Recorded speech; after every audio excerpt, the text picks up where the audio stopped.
So I'm Cathy Stasny. My son is called Daniel Bartlett. And, I mean, how far should I go? Well, first of all, how many children have you got? 2. So I've got a daughter. She's the eldest. She's the eldest, she's 21. And she has no issues at all, completely healthy. And then I have Daniel, who's on the autism spectrum, and who was vaccine damaged. It's quite interesting, actually. How old is Daniel? He's 15, and he was born with pretty much soon after eczema came on. He had quite a lot of different exposures in utero. Shall I give you a few? So the first thing was I got this rash in the first term of my pregnancy, and I didn't know what it was, like pretty much full-on rash, and I've worked out now that it's herpes zoster. So that came on while I was pregnant. I was sleeping with a cordless phone right next to my head, which meant that I was corrupting my DNA day in, day out, which is one of the main things, well, these 2 things. I didn't get the rash when I was pregnant with my daughter, so the virus wasn't live in my body at that moment, pregnancy, and I didn't have a cordless phone by my head when I was pregnant with her, but years before Daniel was conceived, I was already getting that exposure corrupting my DNA, so I was passing all that. I had a mouth full of mercury fillings.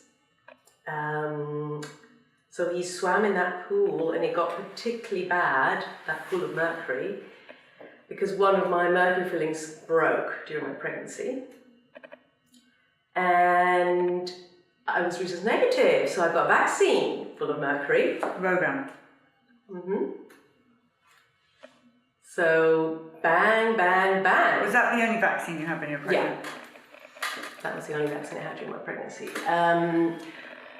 And I probably could name a list of more, other things, but let's stick to that. But how was he when he was born? He was gorgeous, but very big boy. What do you call how much by? Over 10 pounds. Yeah, I'm sorry, but Lottie's brother. 12 pounds. 12 pounds. He was a big boy, and he was all there, very healthy, except for the eczema that came on. So that... Did he get vaccinated? Did he get his vitamin K? Probably. I'm pretty sure he did. We were at a private hospital with John and Lizzie's, and so... What was your thinking of vaccines? Did you question them? I was confused because I lived in Swiss Cottage, and my hospital was the Royal Free Hospital, and all this scandal had been going on around Wakefield when my daughter was just at the age where she was supposed to get the MMR, so I went, no way, she's not getting it. And then Daniel comes along, eczema, I'm like, he should not be vaccinated. I didn't know anything about vaccines. All I knew was that his immune system, I knew very little then. I've come a long way, I'm a practitioner now, complementary medicine.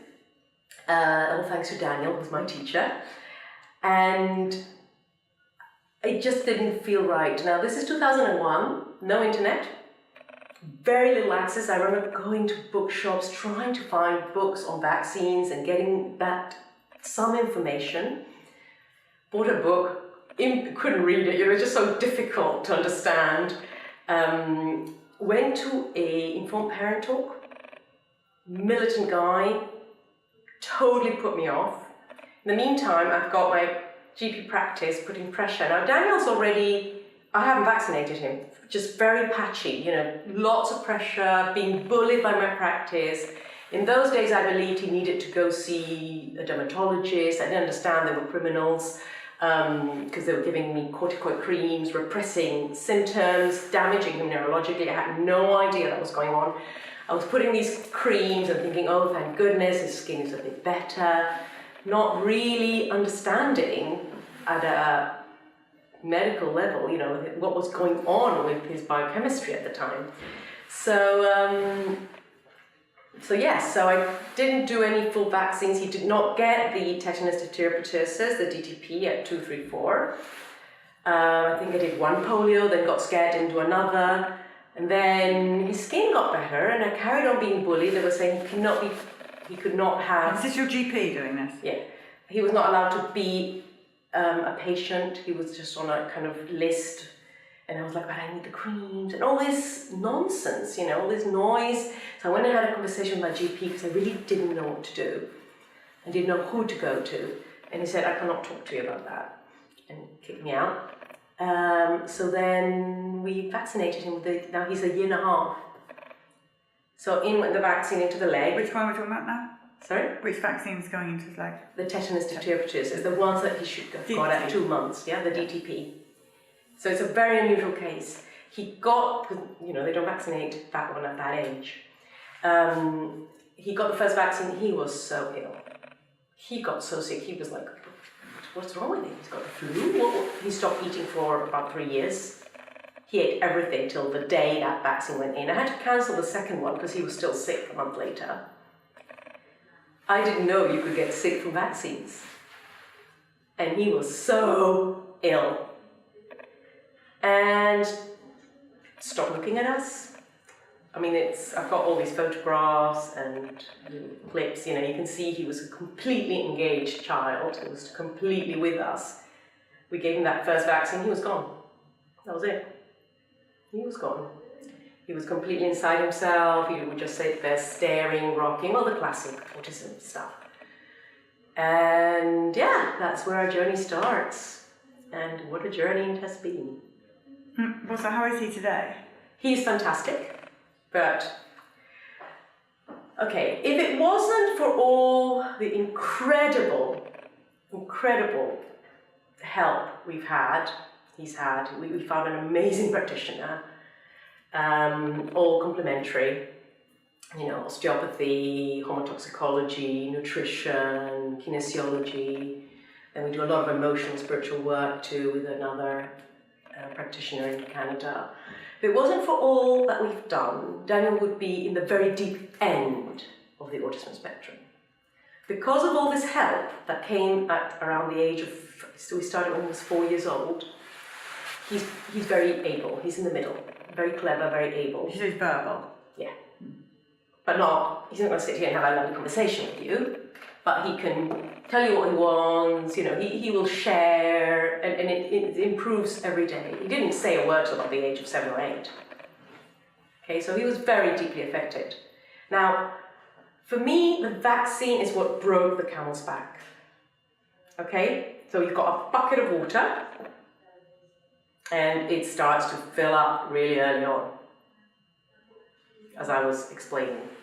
And we kept filling it up, because we kept doing stupid things. We didn't know they were stupid. We trusted the medical professionals, and they let us down big time. I had a screaming row with the head gastropediatrics at the Royal Free when Daniel was, when we were very early days, and we didn't have a diagnosis. All I knew was that he'd stopped eating, he had constant diarrhea, I didn't know what was going on. And I went in there, and this guy screamed at me, "You autism mothers, all you've done to us at the Royal Free Hospital is bring us trouble. Get out!" That's what I got. And there's the X-ray. The head gastro. Which one was that? Can't remember his name. Not Thompson, was it? No, it's some kind of long, complicated name. It's a terrible place, the Royal Free. In fact, the minute you go in, you can feel the evilness in that. It's terrible.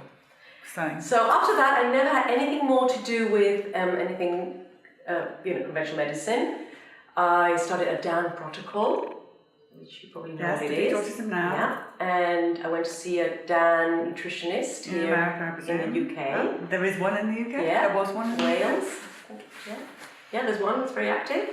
And bless her heart, she tried her best, but when you're not testing things, as in muscle testing, it's a Russian roulette. You're throwing all these supplements at a child, and you have no idea if he can do anything with them, as if his liver can cope with that. So it was none of it tested. I then found out I was stressing his liver, giving him all these supplements. So then we tidied up, And Daniel, the first thing he did actually, when I started working with our practitioner, was get chickenpox 3 more times. You can what? He got chickenpox 3 more times. So he had it, he picked it up at nursery, but had it very mildly. And because his immune system was so dysregulated, he kept huge amounts of it in his brain. Plus I was having herpes zoster, chickenpox, virus, when he was in the womb, in utero. So the first thing was to kick out that virus, because it's very dangerous to keep high levels of these nasties in your brain. And with homotoxicology, with homeopathy. So Daniel was very fortunate, and we've been able to bring him a long way. But it's it's a lifetime journey. Do you worry about his future? Well, obviously, he's not going to be independent in any way. More to the point, what are you going to do about his future? Well, we went to see an interesting school, college, which goes up to 25. There's lots of colleges that go up to 25. Yeah, but it's one that's, community, trying to find a community. I remember you were doing the Autism Trust. We still are, is that still going? Is it still going? Because you're not here, so... Mo Wilson's running it in Camberley. But they're campaigning for land like we have in Austin. Anyway, carry on. Yeah. So he's 15, so that's sort of the next step, looking at the future. But he will need, he's a very sociable young man, but he can't have friends yet, because he can't have a conversation. And, the theory of mind blocks him from being able to be empathetic and being able to have relationships that, like we neurotypical people do. So yes, it is complicated. It's not simple, and he suffered a lot thanks to the vaccines that pushed him into the spectrum. So what advice would you give to the young mother of today? What would be your advice? Okay, my advice would be, incidence of autism goes up in the last 20 years or so. There's a number of things, not only vaccines, that are pushing a lot of our children into autism or other autoimmune conditions like Hashimoto's, the lady we just saw. And I think we need to be looking at using our cordless and wireless technology in a safe way. There's a big study, you probably know all about it, Martha Herbert and the lady, Harvard Medical School, about incidence of autism going up thanks to the exposure to your Wi-Fi, your cordless phone, your mobile phone. And I think that is extremely important to be discussing, because what happens when you're exposed to radiation, microwave radiation, all these frequencies are within that spectrum, is that it's a pulsating frequency and your cells close up and you don't detoxify. There's a very interesting study by DiCarlo about how you do not, he had 2 groups, one both doing chelation, heavy metal detoxification. We know a lot about heavy metals and mercury, and autism, sorry. Mercury,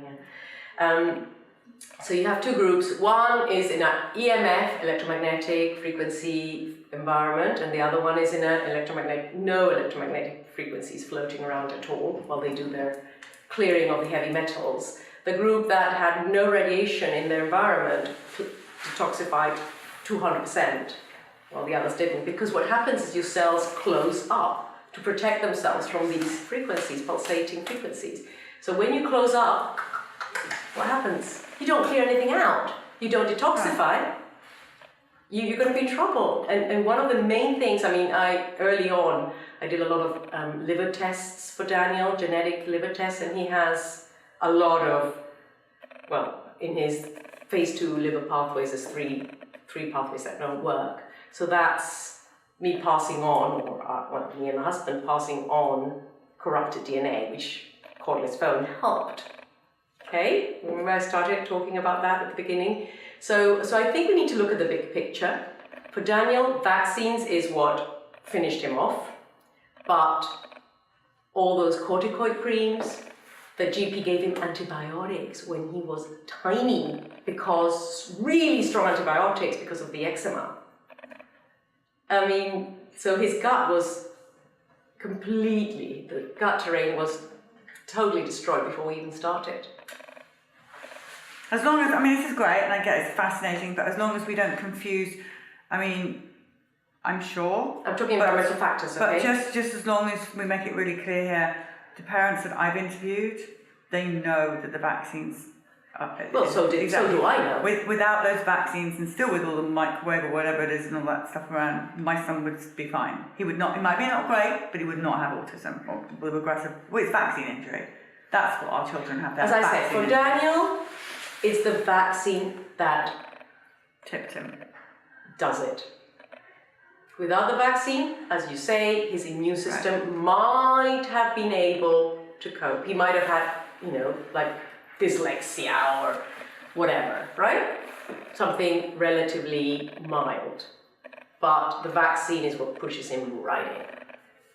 So we're just making that absolutely clear before we have people contacting me saying it's not that. If people are interested in finding out more about the whole radiation and how to... Because obviously you can't stop from being on the internet or whatever. All our kids are not that so obsessed. I know, so is my son. But I have, the internet comes through a cable, okay? Ethernet. I do not have Wi-Fi in my house. I get it from my neighbours, so I have a projector. I have a plate, which bounces the signal backwards to the, it cancels out the Wi-Fi signal.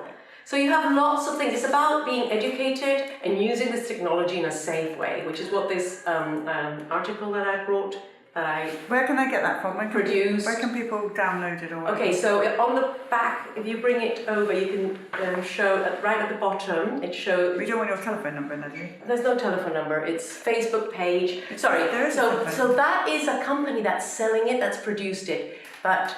Here, Facebook, this bit, Facebook, okay, got it, okay. Facebook and my Twitter account. So Health Light is my Twitter account, and Beyond Wi-Fi is a Facebook page I have to just help people know what to do, how to improve the environment, because it's really important. It's part of the picture, okay? It's a big picture. Yeah. We got the resonance in our house changed, so there's Earth, I think it's called EarthCom. Sells a product that basically takes all of the EMFs and changes the resonance of them so they're not harmful. That's brilliant. Yeah. Oh, you must send me the link. It's a company called EarthCom. My brother, your brother. EarthCom. Yeah. Did you hear that? Yeah. Really interesting what he's done. So he's already tackled it in a brilliant way. Yeah. And I'm going to find out about it because that sounds really cool.